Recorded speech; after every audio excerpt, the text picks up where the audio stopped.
So welcome everyone to our Science Thursday with Brookhaven Lab. The purpose of Science Thursday is to engage our students and the education community in STEM topics by meeting B&L STEM professionals, learn more about their work and career path that got them to where they are today. We hope that at the end of the 45 minutes, you have learned or heard something that will spark your interest in a STEM career and perhaps even consider being part of the Brookhaven Lab community. My name is Aleida Perez, and I'm from the Office of Educational Programs, and I'm joined by my colleague, Diana Murphy, who will manage the Q&A portion of today's discussion. Before I introduce our today's guest, I just want to share a few reminders. You are welcome to submit your questions using the Q&A chat section at the bottom of the Zoom app. We will try to get as many questions as we can today. And if you have any issues or difficulties with the video stream, you can let IT know by making a comment on the chat section. So today I'm joined, and it's my pleasure to have Dr. Tiffany Victor today with us. She's a scientist and a postdoctoral fellow at the National Synchrotron Light Source II at Brookhaven National Laboratory. And Tiffany is joining us to talk about her current research and applications in terms of X-ray imaging, and also share with us about her career path. So welcome, Tiffany. I am thrilled to have you here today. How are you? I'm good, Alita. Thank you for having me. It is my pleasure to be here with you today because I get the opportunity to share my research with you and members of the audience. Awesome. I think it's going to be an exciting conversation today. Before we get going, and I know we will have some time, we will have a time that towards the end to talk about career path and so forth. How long have you been here at BNL? So I've been here as a postdoc a little bit over 2 years, like 2.5 years, even though I've been doing research here since 2013. So I first came to BNL on a tour as a first-year grad student at Stony Brook University. And I remember visiting the Synchrotron and just being awestruck by the grandiose nature of the machine and all the team foil. I felt like I had stepped into a completely different world. I can relate to that. It's a beautiful instrument. It's a beautiful machine. So for the audience that we have today, and they get to hear about scientists and they to hear about graduate students. Well, can you let us know what is a postdoc? What is it what is a postdoctoral fellow or postdoctoral training? So the National Institute of Health defines a postdoc as an individual who has acquired a PhD and is engaged in a short-term or defined period of advanced mental training to help you on your path to an independent career. And usually that means becoming an independent career, an independent research scientist. An interesting fact, though, is that a postdoc refers to both the position and the person that's actually holding the position. So I am a postdoc who's doing a postdoc at, That's a good distinction because now that you mentioned, never thought it that way. That's awesome. Yeah. So the next step it's your own lab, which I know I would look forward to that. So Tiffany, as we mentioned that you are here at the National Synchrotron Light Source II, can you tell us a little bit about the NSLS-II and how it's used in research? Absolutely. So the best way to describe a synchrotron is a gigantic microscope. And I say gigantic because it's like it could fit inside of a football field. So it's like a donut, and this donut has electrons that are accelerated using electrons, and that's controlled by magnets. So the magnets cause deflection of the electrons, and that causes very, very, very bright X-ray beams to be created. Because the X-ray beams are so bright and so highly focused, they could be used to look at a wide range of materials on the atomic scale. So here at the synchrotron, we look at materials in several different research areas. For example, material and energy sciences, planetary sciences, geosciences, and even cultural heritage. So people have brought paint chips here from famous paintings, for example, for like Van Gogh, to look at the structure or to get information about the pigments that were used in the paintings, which I think is very cool. Think it's cool too. And just to give some folks too, like now that we are on our pandemic or COVID pandemic, we have used the light source too as well to understand some of the structures of those proteins, particularly those viral proteins that are involved in infection and That's right. viral entry. So it's a cool tool, I have to say. So one of the things that you mentioned about, and when you were talking about the light source, is that the use for imaging. And I know you have used imaging to understand the chemical makeup of environments. Can you tell a little bit about that? Meaning, how have you used imaging techniques to understand the chemistry of those systems? Absolutely. So our group works on several different types of imaging modalities to look at mostly biological samples. So from plants, from animals, and from human biopsies as well. So we've looked at different imaging like UV fluorescence microscopy, optical microscopy, infrared imaging, and X-ray imaging, and the spectroscopy is related to them as well. And we try to correlate all of that information so that we could understand these biological systems on a more holistic view. So I'll give you an example. So we focus a lot on neurodegenerative diseases and the protein misfolding that goes on in these diseases. So we look at rat models, let's say, of Alzheimer's disease. Mm-hmm. And one thing we might do is look at, well, one thing that we typically do is look at cross sections of the brain from these samples under an optical microscope. We then look at it using UV fluorescence microscopy to see where our protein that forms the plaques are aggregating in the samples. The same samples, we might take a look at it using infrared imaging to find out more about the structure of the protein. Is it getting more ordered? Is it getting more disordered? And then use X-ray imaging to find out more about how metals interact with these plaques. So we're also focused on the role that metals play in that neurodegeneration.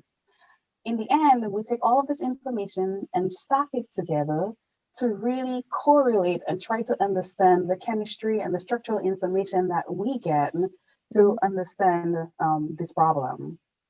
Yeah, that sounds like it's you're using two different type of tools. You're using the X-ray as a way to image where the structure of those plaques, for example, or the metals that surround it. But you The also use metals, an infrared as right? well as another imaging tool, right? Correct. To have an understanding of the structure of of the of that plaque structure within, let's say, this brain's tissue, this brain sample. Right. And so whilst we're doing X-ray imaging to get the quantitative data Mm-hmm. that relates to the different metals, for example, copper, since that's the Mm-hmm. one we've seen in elevated levels in our tissue samples, we also look at the chemistry of the copper using X-ray spectroscopy when it's bound to the protein to try to find out some more information on the aggregation process that's going on in these samples. Mm-hmm. So, just for our audience that they hear about X-ray fluorescence, so I don't know if you can let us know what makes it when you hit it with the X-ray, what makes it fluoresce. So when what? Fluorescent. Mhm. So every atom has a nucleus with a proton and electrons, Mhm. and they're bound with certain strengths. When you heat an atom with a specific type of energy, it can cause electrons to leave its shell. When that happens, you have other electrons that want to fall and replace that gap because it makes your atom unstable. Mhm. The energy that's emitted when that happens, it's characteristic to the different atoms that you have on the periodic table. And so that's what we call X-ray fluorescence and what we use to identify the different elements that are present in the samples that we look at. And the very cool thing about it is that each element has its own fluorescent, right? Its own signature. I think that's just the coolest thing, right? That Exactly. that is like their own fingerprint. And Exactly. Very yeah, specific to the different elements. yeah. Everyone, if you would like to ask a question, just feel free to add it in the Q&A section, and we will glad to take them. Okay, I think that's a very cool thing. So one thing that we share with our audience today that we put out when we were sending the announcement, we put a little write up that our BNL has put together about some of your recent research, which I think it's very cool, and it has to do with looking at some techniques, right? How to use this X-rays tool that you had, this big toy called the light source, uh, to visualize or image proteins using X-rays. So could you tell us a little bit about how does that work, and what is it all about? Right. So we're working on developing these protein tags called lanthanide binding tags. And they bind to lanthanides, that row of elements on the periodic table, also called the rare earth elements. And these tags, they're a small set of peptides, about 16 to 18 amino acids, that we use to bind to proteins of interest. So we genetically incorporate it. Okay, we fuse the DNA of the lanthanide binding tag to that of the protein of interest. So every time our protein gets made, let's say in a cell, that lanthanide binding tag is also made, being attached to our protein of interest.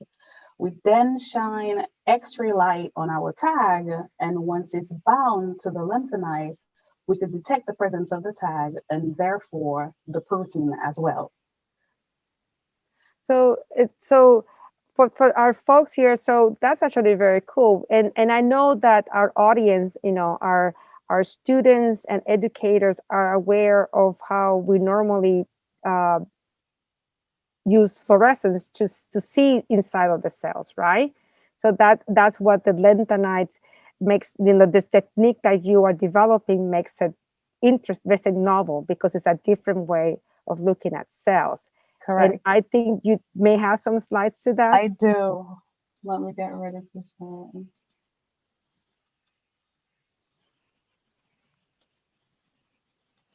I can see them, yes. Okay, so right now what you're seeing is a lot of green, and that's because the green fluorescent protein is fluorescing in these images. And I think most people are familiar with the green fluorescent protein because it's become such a common tool that's used in biology. So the gene of the GFP, the green fluorescence protein, is added to your molecular protein of interest. And every time that protein gets made, it gets made with the GFP attachment. When you shine the corresponding UV light to that GFP, it fluoresces green at a particular wave number.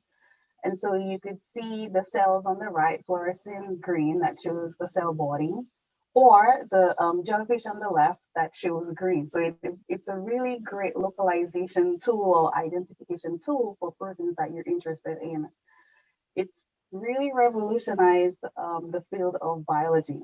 Similar to this, we use lanthanide binding tags. So instead of having a GFP, we put in the genetic sequence for the lanthanide binding tag. And so when the protein gets made, it gets made with the lanthanide binding tag.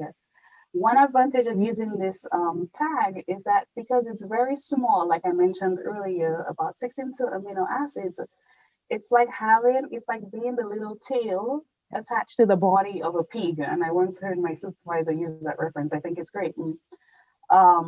The amount of resolution, how much you could see using UV visible light, is limited by the wavelength that you could use. So at best, maybe you could get 200 nanometers without using enhancement techniques. By using X-ray light instead of UV light, you're able to see a whole lot more on a smaller scale to start looking at individual types of proteins in cells. So you could start looking at substructures and cell membranes and within cellular substructures as well. So I have another slide where I'm showing two bacteria, one on the left that was imaged with GFP and one on the right that was imaged with the LBT. We tested the LBT with different proteins, and one of them was an outer membrane protein. And so that's what I'm showing here, yellow on the right and green on the left. As you'd expect, it's an outer membrane protein. We expect to see this shell-like region on the cell. And I think that image really shows you that you have a much better resolution looking at the X-ray image with the one on the right as denoted in yellow as compared to the one on the left with GFP. That's actually very impressive, I have to say.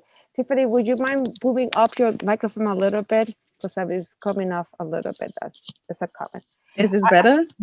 Okay, good. It's actually maybe so with the X-rays, if allows you to see greater detail, right? So you can see you're able to see with great detail because you can see instead of seeing a micrometer, perhaps you go on a nanoscale at this point. Correct. You can see the structures and Correct. you can see the structures in not just what they look, but how they might be put together or localization, right? That's correct. So X-ray microscopy has come a really long way, and now we could focus that beam that I was talking about to less than 15 nanometers, which is really impressive and remarkable. And because of that, it allows us to really see things on a finer detail. Mm-hmm. There's a question on the Q&A that is asked. That is, what is the hardest X-ray to take? I'm guessing that probably is asking about in terms of the energy that is used, right? I'm guessing that we're using very high energy, right? Right. To do this kind of imaging. So in general, as long as your microscope could get tuned to a certain energy, it's not hard to get the information that you want. Okay, what I will say is hard about the process, or can be hard about the process, is the detection sensitivity. So how much of the element is actually in your sample, and if it's a very, very, very low amount, and even though X-ray fluorescence microscopy does a really great job at detecting parts per million, that could be a limiting factor and make the experiment more difficult than it should be. Let me ask you a question. Your proof of concept was done on E. coli, right? It was done on E. coli. So these are E. coli cells that we're looking at. I know that you have a video that can show how the technique is used. But before you show that, or maybe you can show that, and then we could. My question really will be: so your proof of concept is on E. coli, but there are other applications to that, correct? We can use that same tool in other systems or in other ways, for them to detection of neurological. That's correct. And so maybe I share the video first. Show the video first, yes. Okay, so like I said, you shine your X-ray light on your sample, and that's represented by the little cartoon E. coli. And based on the energy that you use, you could get to see the different elements that are present in your sample. In this case, the lanthanide that I used was erbium, and so that will be denoted by the color yellow in the cell on the right. And zinc, I will show in red, which is what's inherently present in E. coli. So I'm gonna go ahead and play the video. If I could move my taskbar. 1 second, there we go. So as the cell is going around, what I want you to pay attention is the difference in the two colors. So here we're seeing zinc right now denoted in red. And like I mentioned, that zinc that's naturally present in the cell. the yellow that you saw, and I'm going to have to hit this again, is erbium that was incubated with the cell, that the cell was able to penetrate through the cell and bind to the lanthanide binding tag that's present in the cell. So while the previous slide, the two images I showed, they were good. It's compressed data that's in 2-dimensional, and an E. coli cell is really a 3-dimensional rod. And to really show that, the lanthanide binding tag did actually form this shell-like structure on the E. coli, we decided to get a CT scan, like what I'm showing, to show this whole region inside of the cell and a highly localized erbium concentration on the outside of the cell. Mm-hmm. So a little before we move on, I want to mention this. So on the bottom left of the screen, there's a penny. And below the penny, there's this little black object. Uh-huh. So that is actually the substrate that I have the E. coli cells on. And on that substrate, there are hundreds of little bacteria on there. And the data that you see in the video, the 3D profile, is from one of the bacteria that came from one of the substrates, which is about 1.4 or 1.5 millimeters long. So I think that's really remarkable because, sometimes you do these experiments and you don't really get to appreciate how remarkable this is. And I think that picture really highlights it. And I just wanted to throw it in the slides so that everybody I else think it's great because when I saw the slides first, I was wondering, why does she have? Yeah, so what is she going with this? Wow, so in that little black dot, that is right. where you have how many E. coli cells? Over 100 E. coli cells. Over 100 E. coli cells. And with this technique, you're able to take a full image of a single cell. Right. So what we do, we focus on one E. coli cell. We shine an X-ray light on it. We have a detector, and so that captures one image. We rotate the sample. We get another image. We rotate until we get the full profile, and then we stack all of the images together so we could get a 3D view. And so that's the beauty of this nanovision. And using the lanthanide binding tags to look at individual proteins. And I find the cool thing is that you can see not just, this cell surface protein or that is in the outside of the cell, but also you can see what other possible metals might be associated with it.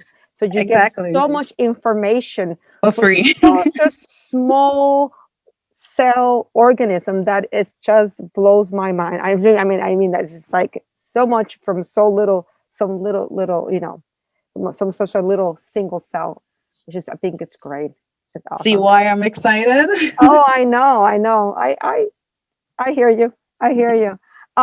So I know you did the proof of concept on your E. coli cells because they're simple to use, right? Right. And they're simple to grow, and they're it's not like it's well understood. So what other applications? And I know that you focus on neurodegenerative diseases. Right. So what kind of other applications a technique like this will be useful for? That's a really great question. So if you think about the size of a protein, it's really small, like single-digit nanometers. And so that's about 10,000 times smaller than the diameter of a human hair.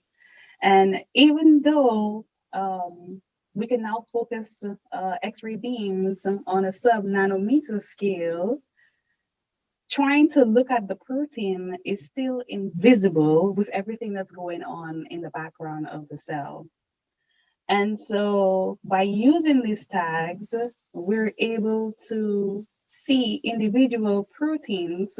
But, at the end of the day, it's really the marriage of the technique and using the lanthanide binding tags that allows us to do that, which is a very much needed tool for the X-ray bioimaging community, especially for those of us who do research in health, medicine, and bioenergy.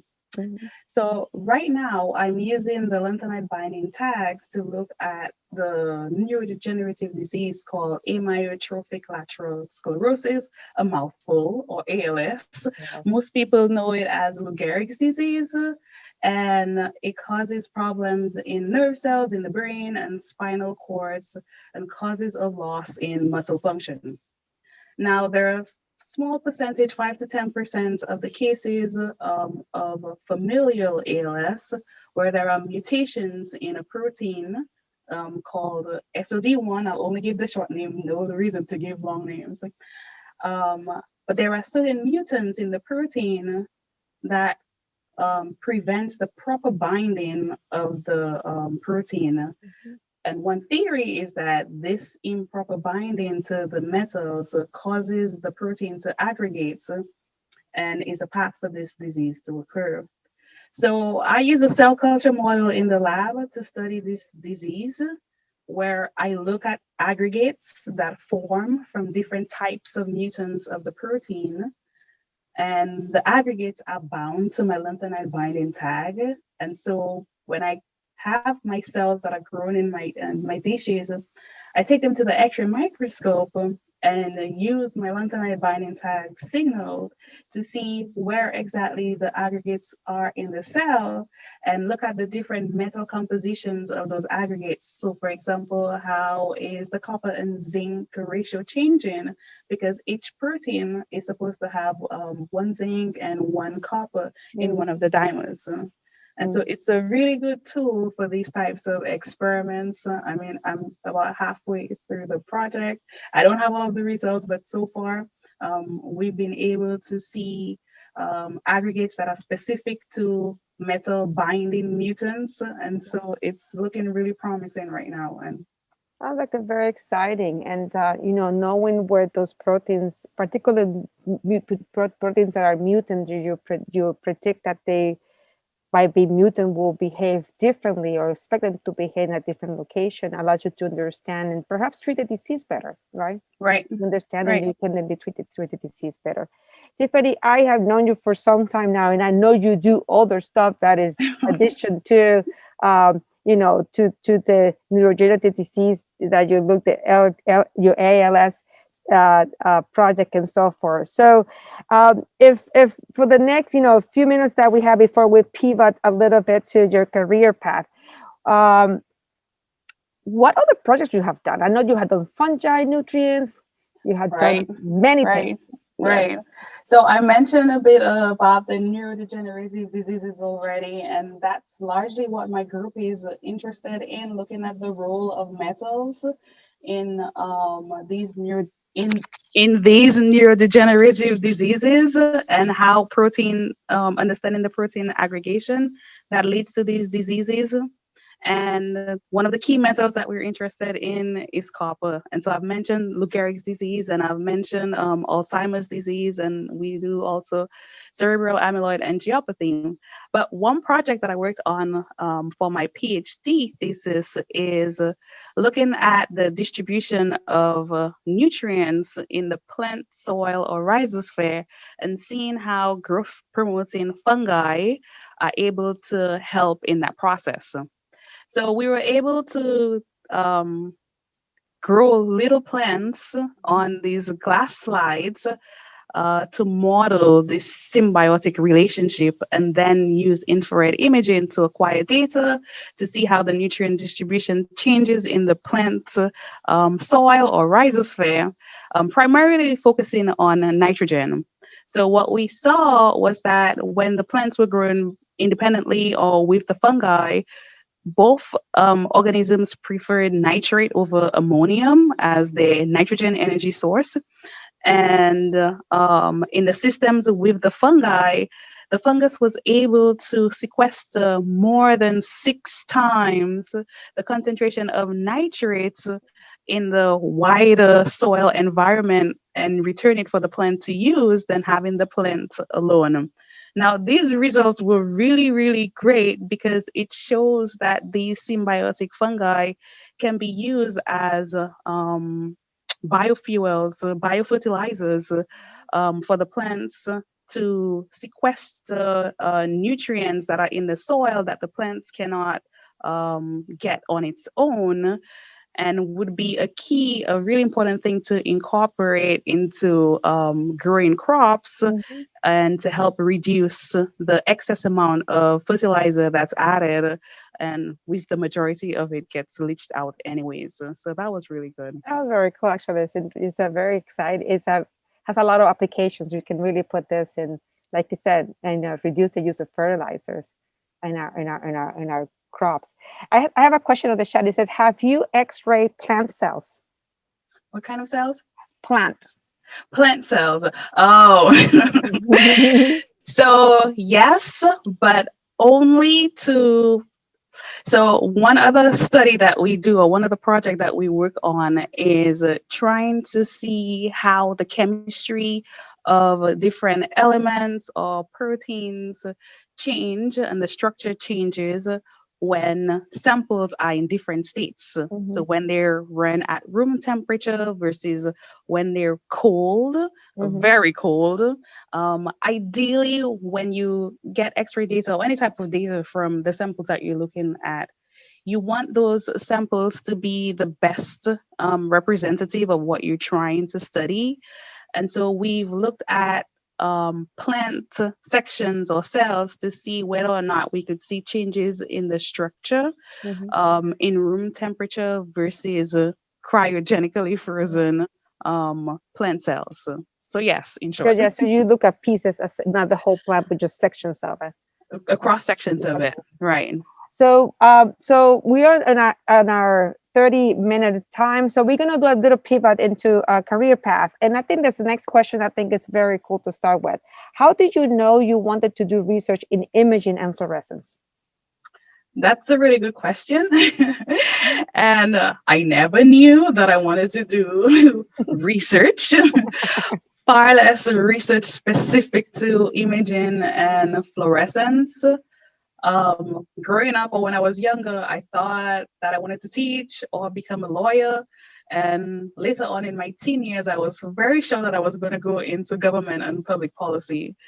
It wasn't until my first research experience where I looked at the effect of oxidative stress on the embryonic development on zebrafish that I realized that I wanted to do research. I was blown away because, you learn all of this stuff in school, and then you're like, oh, where's the application for this? What am I going to do with this? Why do I even need to learn how to do concentrations in molarity? And here I was using it on this summer research experience to make up my different solutions to test these different agents on my little embryos that I was growing. Mm-hmm. But specific to your question and about imaging and fluorescence, I knew that I wanted to do something bio related, whether it was in health or medicine, because I felt sort of a connection to that type of research more so. It wasn't until I did my lab rotations as a grad student in Stony Brook that I got to do this type of research. And then that was it. I was sold. I was You like, were this is hooked. it. I was hooked. That You was were it. hooked. So you mentioned that you did an internship. So in the zebrafish, that was high school? No, that was college. Undergrad, right. So Undergrad. actually I did three of those. Each Yeah. summer I did a different one, which is really what helped me narrow down the type of path that I wanted to take or to do. One of my research experiences, I was so sure. So when I first learned about using NMR, nuclear magnetic resonance, I was like, oh my gosh, this is so cool. This is like this is like solving this interesting chemistry puzzle to understand the structure. And it is, don't get me wrong. And so I spent an entire summer doing only NMR. And in the end, I absolutely hated it. I was like, it's time to go home. But those are the experiences that really shape you, right? It help you It to is. know what It you like is. and you don't like. That's a very Exactly. cool. That's a very Exactly. cool. So there's a question in the chat said, how did you end up with that first research topic if you were interested in policy and not science at first? So so How did I write? how did you So make that shift? Yes. exactly. So this was still public policy and government. That was in my teen years before I had declared a major in Yeah. undergrad, right? And so I think I had gone through just about every career under the sun prior to that. I wanted to do this and I wanted to do that. But when it came down to choosing a major at school, I went through the list over and over, up and down, and I kept coming back to chemistry. And it's like, Mm, this is something that I'm good at, and this is something that I enjoy, and this is something that I could see doing long term. mm-hmm, So I selected chemistry, and I've stuck with it since. mm-hmm. Any mentor, any teacher that kind of, encourage you, because sometimes science is a journey, right? Sometimes it's at this highs, and also we always have somebody who kind of stay. And I know you have mentored a lot of students in a lot of at the science undergraduate laboratory internship program, which is a DOE funded internship, or even at the Brookhaven Labs high school research program. So how mentors, any mentors that how, what role did they play in your journey? So, first of all, I think mentors are absolutely important. They could really shape the direction that you take. Currently, my supervisor, Lisa Miller, is one of my mentors, and she does a great job at doing that. Great. From early on, I think I could remember my high school teacher, Mr. Archer, and another teacher of mine who I swear would always call on me in class. I don't know why. Mhm. She, Miss Victor, can you Yeah. answer this question? Can you answer this question? And but because of that, I was really focused and I paid attention and Mhm. it really paid off and it really does help. I have to say that because they have the experience and foresight that you sometimes lack Yeah. and need in helping to go down a particular path. Yeah, I agree. They're important in in our development. I know that there are some few questions that may will start to come up, but before we get additional scientific questions, I just want to ask you uh, one question: is how do you end up at BNL? I know you've been here as a postdoc, you were a graduate student at Stony Brook, but how did you end up in? What was that path to get you to here? So my path to getting here, it's kind of more or less of a direct one. Like I said, I Mm, declared chemistry as a major in undergrad, and I knew that I wanted to go to grad school, and Stony Brook was one of the universities that I applied to. mhm, Once I got to Stony Brook, I wasn't so sure that there was the bio type of research that I actually wanted to mhm, do. And so in the chemistry department, we're offered the opportunity to do lab rotations. mhm, And so I went through my 3 lab rotations and I wasn't satisfied.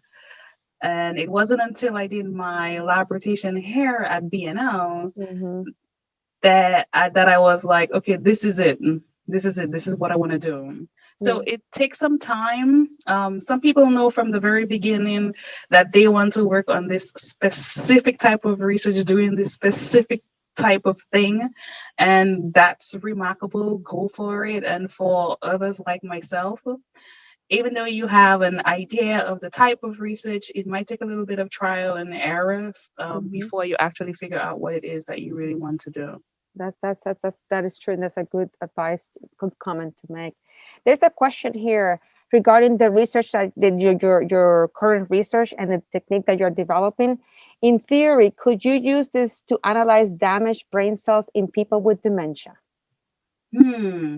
So as long as there's a protein that the lanthanide binding tag could be attached to that is specific to, let's say, those patients with dementia, Mhm, then yes, that's all you need. A marker and the ability to add your protein to it, which isn't a problem because it's a standard technique mhm. to incorporate it on the genetic tool, then Yes.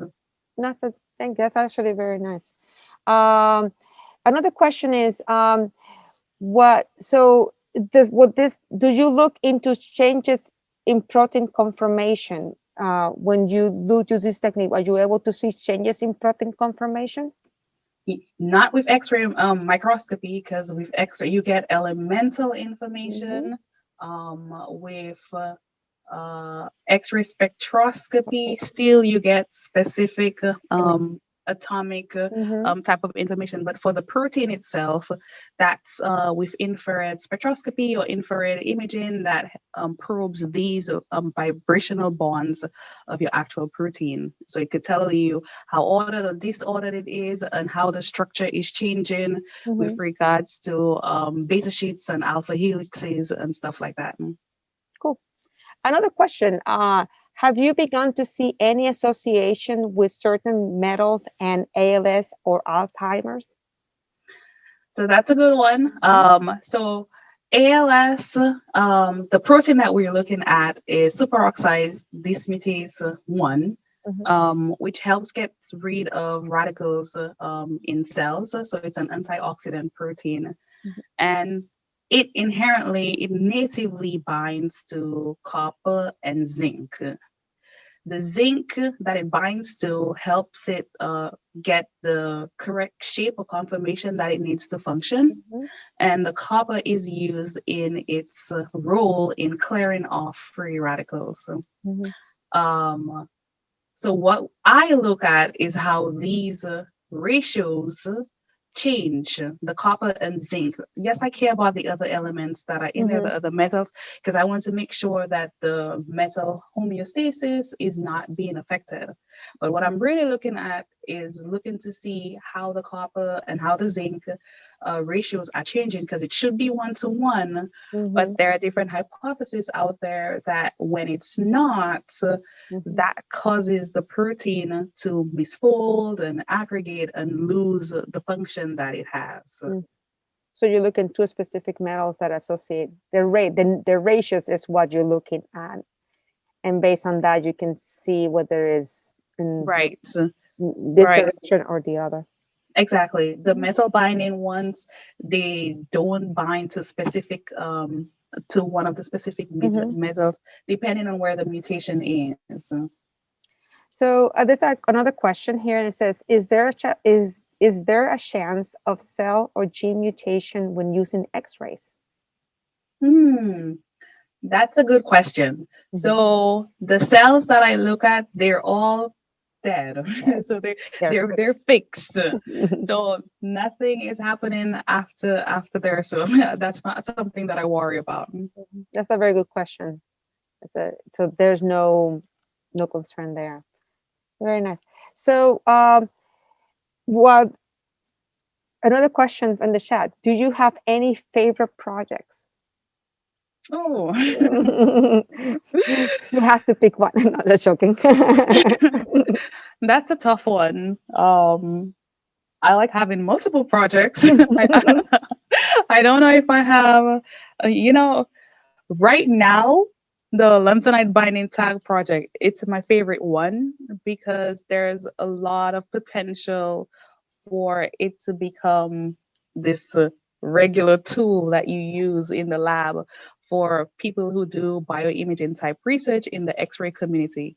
Mhm, Right now, this is something that's very lacking, having X-ray sensitive tags, and we mhm, absolutely need it. mhm. And so I'm passionate about that project and trying to see how far it will go. Yes, I agree. The future applications are great. Right? Yeah, the great potential. And this is the last question that we have in terms of this scientific questions. And this, I think, is a very good one. Do the lanthanide binding tags ever interfere with protein function? Oh, that's a really good That's a one. good And question. that's something that we definitely have to be Mhm, cautious of, not just in lanthanide binding tags, but any type mhm, of mhm, protein that you attach to another molecular protein that you're interested in studying. Right now, we have not seen mhm, any role in the lanthanide binding mhm, tags causing the protein to misfunction. Like I mentioned earlier, the lanthanide binding site is very small. It's only 16 to 18 amino acids in length. And so that's very small compared to, like, let's say a 170 amino acid, like the XOD1 that I'm looking at. So a little tail of a pig attached to the body of the pig. Yeah. And so that's one of the advantages. We think that it will not affect the function of it, the transport of the protein, but that's always something that we have to test, and that is something we're testing to ensure that it does not affect the efficacy or function of the protein. Yeah, that's a very good question. I agree. It's a very good question. The function and the structure of it. I mean, if you're right, in perspective, GFP was over 200 something odd amino acids. Right. So 248. so you're looking at something very small, like you said. So the likelihood, but it's probably not, but it's something that is always in the back of the mind. So Exactly. we have reached our 45 minutes. Before we go, any last advice for our audience? Oh, last advice, quickly, Tiffany. Quickly, Tiffany. For the younger viewers out there, if you're interested in science, start somewhere, whether it's speaking to your school counselor or reaching out to somebody that's doing something that you're interested in. Don't be afraid. I know when you're younger, you're kind of hesitant. You're like, oh, but this person is so smart. But that could also be you, and that's probably you. So don't hesitate. Go for it. And if the first time you don't succeed, just keep trying. The Office of Educational Program at BNL is an excellent resource, and the staff are always willing to help. And so that's somewhere you could also look to for some advice. Thank you, Tiffany. I have one more. I have one more. Oh, and don't be afraid to fail. The Yes. way I look at it is, the quicker you fail, the quicker you get to Get off. succeed. So go for it. That's a great advice. Great advice. Thank you, Tiffany, so much for just this great conversation that we had today. Thank you so much. We appreciate the work that you do. Good luck on the lanthanides. I think that's just has a great potential. Our next Science Thursday is February 18. James Biancarosa will join us. Also, I would like to remind you that the Office of Educational Program, together with the Jones Beach Energy and Nature Center, will be hosting a webinar this Saturday, January 23rd. We will have a link on our chat for registration. It's titled "Inspired by Nature: Mimicking Moth Eyes in Solar Cells." Is hosted by Gregory Dork and Michelle D'Arienzo, one of our educators here at Brookhaven Lab. So please register, it's free. We would like to thank Brookhaven National Laboratory for hosting this event today and encourage you to check our programs, research and internship opportunities, high school research programs, science undergraduate laboratory internship, and the virtual content that we have available on our site. Thank you so much. Please stay safe. Please wear your mask. And I will see you again on February 18 at 4 o'clock when we will be talking to James Biancarosa. Have a good night.